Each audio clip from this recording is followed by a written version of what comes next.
I don't know why this is the thing I can't stop thinking about. It wasn't a fight. It wasn't even dramatic. It was just a moment, quiet, offhand, but something inside me shifted, and I haven't been able to shift it back. My name's Leah. I'm 34. I used to draw my partner all the time when we first got together, sketchbooks full of her shoulders, her lips, the curve of her back when she leaned against the window, drinking coffee like she had all the time in the world. And she used to love it. She'd tease me, "You're obsessed," and I'd shrug and say, "Obviously."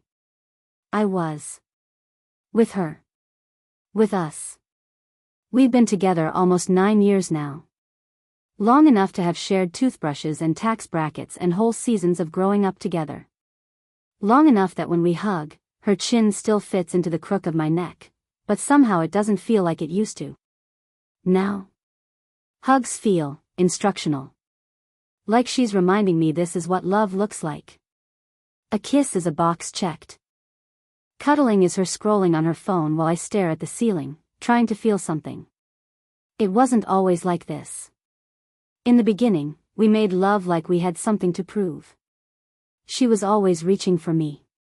Not just sexually, I mean, really reaching, like I was this secret she wanted to memorize with her hands.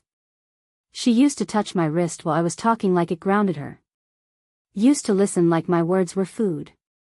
But lately, I talk and she nods while half her attention is elsewhere, emails, work, something she won't name that lives on the other side of the wall we built slowly, without meaning to. And I keep asking myself the same question over and over. Is this what love looks like after it stops burning? Or is this just us trying to keep warm with the ashes? A week ago, I pulled out my sketch pad. We were in the living room. She was on the couch, hair still damp from the shower, wearing that oversized shirt she knows I like. There was soft light coming through the windows. It felt like a moment we used to live in all the time. So I looked up at her and said, "Pose for me so I can draw you." She didn't even look up. She just said, "Why?" Not mean. Not cold. Just confused. Like she genuinely didn't understand the point.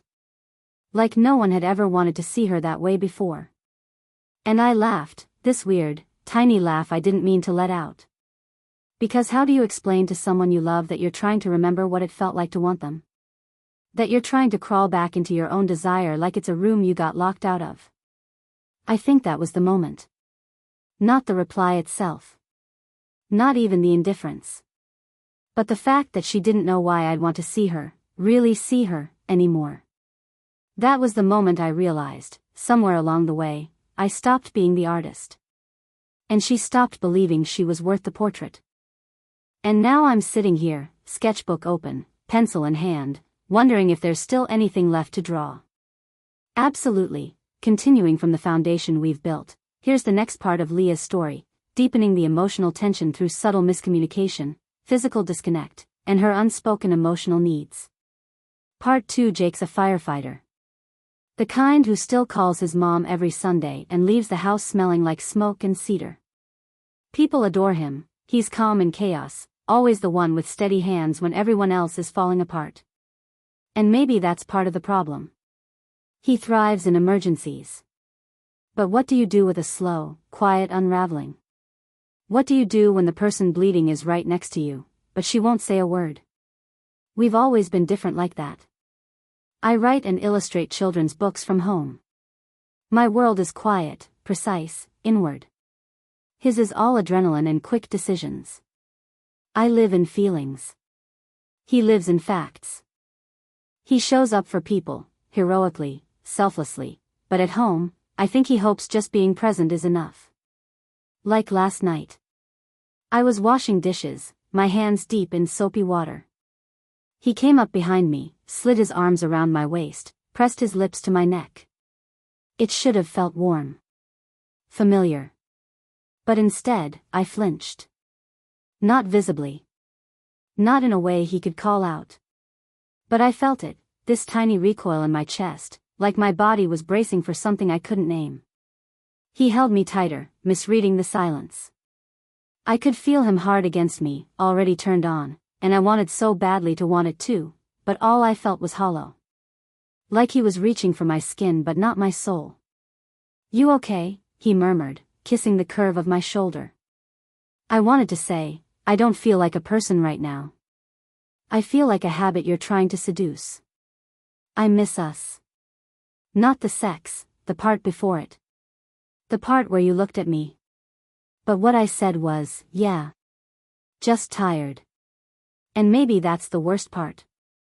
How easily the truth got stuck in my throat. He pulled away, slow, respectful. Said, "Okay," in that low, patient voice that used to make me melt.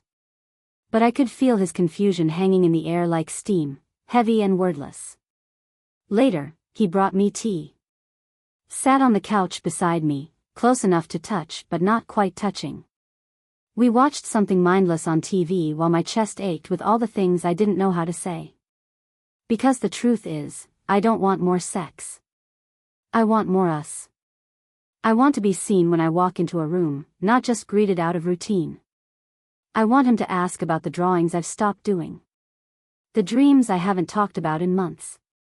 The way I've started shrinking, quietly, inside this thing we built together. But how do you ask someone to love you differently without making them feel like they're failing? He touches me all the time. But it's the kind of touch that says, "You're mine."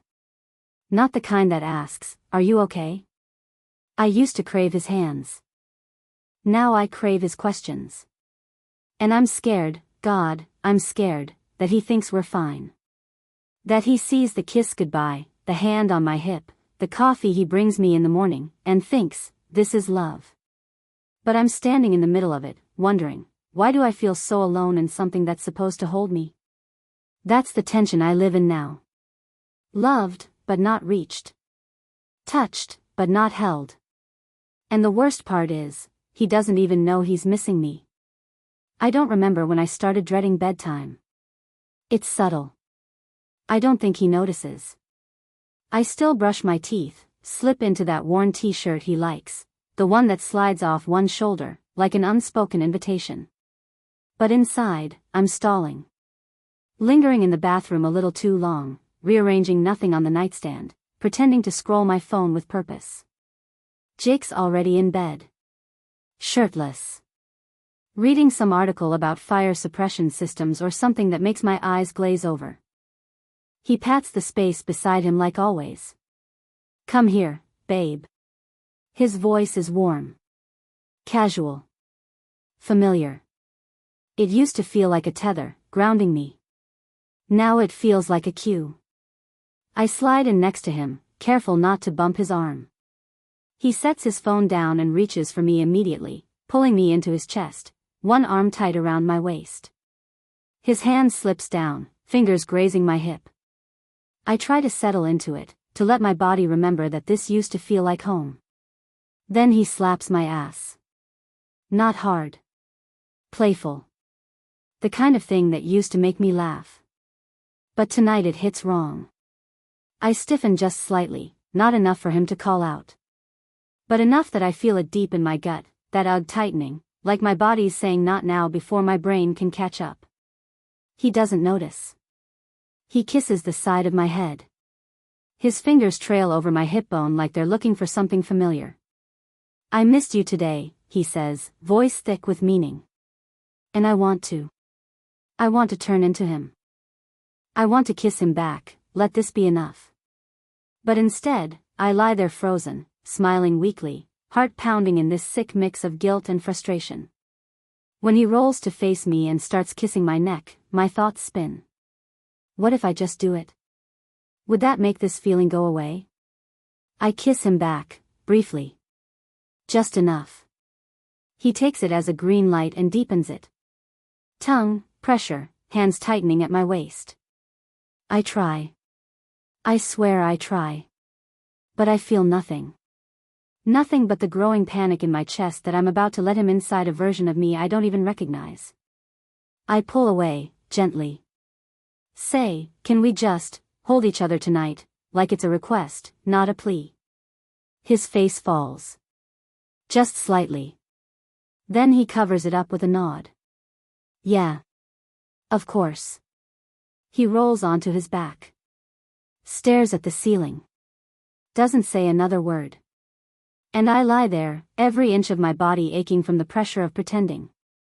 From the fact that I want to want him, and I don't understand why I can't. I miss him. But I miss me more. I miss being touched like I'm more than just there. I miss kisses that don't come with expectation. I miss softness. Slowness. The kind of intimacy that starts in the soul, not the skin.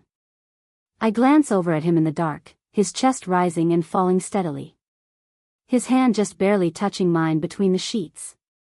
And I think, not angrily, but with that hollow ache I can't unfeel, why does everything have to turn into sex?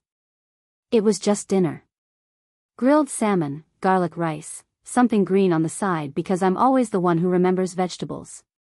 Candles too, Jake lit them without me asking, which was rare. He even played that mellow playlist I like, the one with acoustic covers of pop songs we danced to when we were still new. I think he was trying. I really do. We sat across from each other, wine glasses half full. He poured mine first, even pulled my chair out, like we were playing house, like the motions still counted.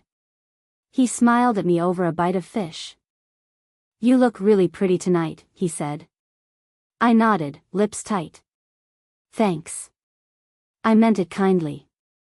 It came out clipped. He tilted his head. What's going on with you lately? The question was gentle. The kind that, a year ago, might have cracked me open in a good way. But tonight, it felt like a setup, like I was being called out for something I hadn't agreed to confess. I'm tired, I said. Just a long day. He watched me for a beat. It's been more than just today, Leah. You barely talk to me anymore. You flinch when I touch you. And now you won't even look me in the eye. I blinked. Looked down at my plate. I'm looking at you. No, you're not. You're just, here. Like physically present, but somewhere else. He laughed, dryly.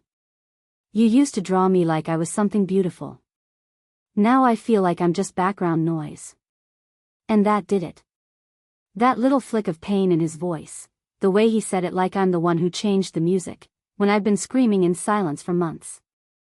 I slammed my fork down. The clatter startled both of us. You want to know why I stopped drawing you? I said, eyes burning. Because every time I tried to see you lately, I couldn't find me. He stared, stunned. What the hell does that mean? It means I'm disappearing. In this relationship. In this house. In your arms. My throat tightened. It means you touch me like a habit, not a person.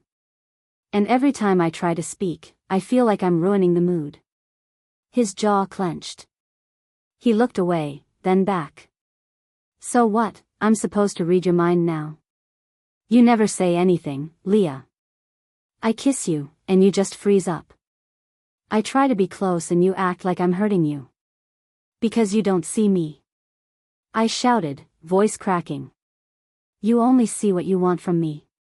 Not what I actually need. There it was. Raw. Loud. Ugly. The silence after that felt like something sacred had been broken. He stood slowly, grabbed his plate, and walked it to the sink. His back to me, he said quietly, I was just trying to make dinner nice. I watched his shoulders rise and fall. My heart ached with something bitter and sharp. Guilt. Shame. Confusion. All tangled together like wires in my chest. I know, I whispered, my voice small now. I know you were. I felt the tears come hard then, sliding hot down my cheeks, and I didn't wipe them away. Didn't move. Just sat there staring at the candles between us, their soft flames flickering like they didn't know what to do with us either. I thought about that moment a week ago, when I said, pose for me so I can draw you. And he'd asked, why? Like the idea that I still wanted to see him, really see him, didn't make sense anymore. And now here we were, two people at the same table, mourning different versions of the same love. He didn't speak again that night. Just turned off the music and went upstairs. And I sat there long after, cheeks stained with salt and something I couldn't name, thinking, maybe I wasn't screaming for him to stop touching me. Maybe I was screaming for him to ask me why I stopped touching back. It's been 3 weeks since the dinner. We still live in the same house, sleep in the same bed, pass each other the same salt shaker, but it feels like I'm living with a ghost. Or maybe I'm the ghost. Jake doesn't touch me anymore. No morning kisses. No hand on my lower back while I make coffee. Not even the casual brush of fingers when he hands me the remote. And the silence, it's not angry. It's worse than that. It's resigned. He still goes to work. Still folds the laundry like clockwork. Still makes dinner some nights, his way of showing up, even when he can't say the words. But the space between us has become this thing we both tiptoe around, pretending it's just tiredness, just routine, just life. But it's not. It's grief. It's the grief of two people quietly mourning the same relationship in separate rooms. One night I found him in the garage, just sitting in his truck with the engine off, staring at the dash. Not crying. Not moving. Just, gone. He came in an hour later like nothing happened. I wanted to ask where he went inside himself. But I didn't.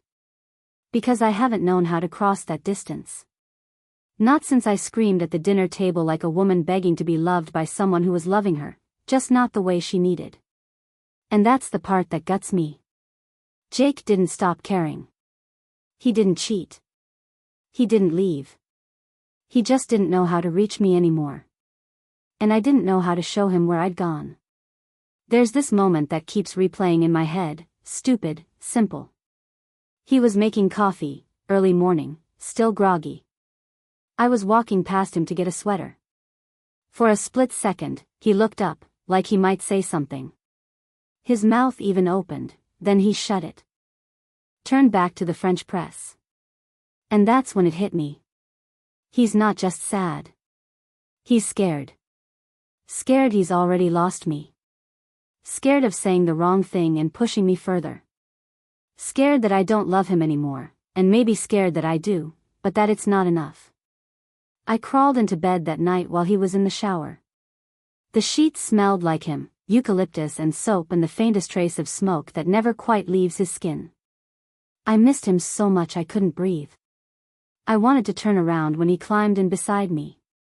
I wanted to press my back against his chest, to let my body say what my mouth still didn't know how to. But I didn't move. Neither did he. And I just lay there, blinking into the dark, heart aching with the weight of all my own walls. I used to believe that love was a kind of language. That if you spoke it clearly enough, through touch, through time, through shared coffee spoons and forehead kisses, it would always be understood. But I'm realizing now, sometimes people love each other in completely different dialects. And if neither person learns to translate, they drift. Even while holding hands. So now I'm here. At the edge of something I can't name. Do I try again? Risk the rejection, the awkwardness, the pain of saying, I still want this, but it has to look different than it used to? Or do I walk away before we both start resenting the echoes of what we used to be? I don't know. But I do know this, I miss him. Not the man who touches me automatically. But the man who used to see me, even when I didn't know how to be seen. And I think I still believe, he's in there somewhere. But so am I. The question is, can we still find each other? Or has the sketch of us faded too far to trace? Bittersweet ending, she realizes it's too late, it happened on a Sunday. The kind that used to feel like a reset, laundry tumbling, eggs cracking in a pan, windows cracked just enough to let in that thin July breeze. We'd once loved Sundays. We used to slow dance in the kitchen, barefoot, laughing at nothing. Now, we moved around each other like ghosts with to-do lists. He was folding towels on the couch when I sat down beside him. Not touching. Just, there. I'd been walking around all morning with this ache in my throat, like a truth I couldn't swallow anymore. I think he felt it. He paused mid-fold. Didn't look at me. Just said quietly, "Are you leaving?" My breath caught. Not because I had an answer, but because he already knew there was a question. "I don't know," I said. "I don't want to. But I don't know how to stay like this." He nodded, like he'd already rehearsed the conversation in his head. Like he knew that no matter how gently we tried to say it, we were already standing in the wreckage of something we couldn't rebuild. "I don't know how to reach you," he said finally, voice steady. "I keep trying, and it just hurts. And I don't think I even know who you are anymore." That was the part that broke me. Because he said it with sadness, not blame. I turned toward him. My hand found his, warm, familiar, and I held it, not like a promise, but like a goodbye we didn't want to say out loud. "I miss who we were," I whispered. "Me too," he said. The silence that followed wasn't angry or heavy. It was just the end. He leaned in then, slowly, like we both needed a final moment of real contact. He kissed my forehead, soft, lingering. It was the most tenderness we'd shared in weeks. And then he stood. Took the half-folded towel, went upstairs, and lay on the couch in the guest room. I heard it, the creak of the cushions, the soft click of the door not quite shutting. He didn't want me to hear him cry. And I didn't want him to hear me cry either. So I sat there on the couch, alone now, pressing my palm against the spot where his hand had been. I don't think I stopped loving him. I just stopped being able to reach him. And maybe the saddest kind of ending isn't the one with screaming or slammed doors. Maybe it's the kind where you both tried. Really tried. But love, the way you needed it, spoke different languages. And neither of you had the strength to keep translating. So that's how it ends, quietly. Gently. With a kiss on the forehead and a folded towel no one ever finished. Final part, epilogue. So here we are. Just me now. If you've made it this far, maybe you've lived some version of this too. The slow quieting of a love that once lit up the room. The ache of being touched and still feeling alone. The confusion of wanting someone but needing something deeper than they know how to give. I used to think love was just about showing up. And Jake did. God, he always showed up. With dinner, with warmth, with that steadiness he wore like a second skin. But what I've learned, what I've earned, is that showing up isn't enough if you're not also reaching in. And no one teaches us how to ask for that without sounding ungrateful. I learned I need emotional intimacy before anything else. That desire, for me, doesn't start with a kiss or a touch. It starts with a question.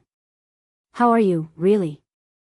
It starts with someone looking at me like there's something worth uncovering still, not just something worth holding. Jake wasn't the villain in our story. And I wasn't the victim. We just lost the map to each other. And then we kept walking like we hadn't. Like maybe, if we stayed in motion, the closeness would come back. But it didn't. And here's the truth that stings. Sometimes, love isn't about who holds on longest. It's about knowing when you're holding on to a version of someone who no longer fits in your arms the way they used to. I still think of him. Sometimes I pass the fire station and wonder if he's inside, pouring coffee, still folding towels neatly like it makes the world make sense. Sometimes I wish I could tell him that I still sketch. Not him. Not us. Just shapes. Light. Open space. Because that's what I've made room for now. And maybe that's what love is, too. Not always something we keep, but something we learn from. So if you're listening to this, wondering whether it's okay to want more than touch, to want to be known, fully, deeply, I'm here to tell you, yes. It is. Wanting to be seen isn't asking for too much. It's asking for the right kind of love. And that's something I'll never apologize for again.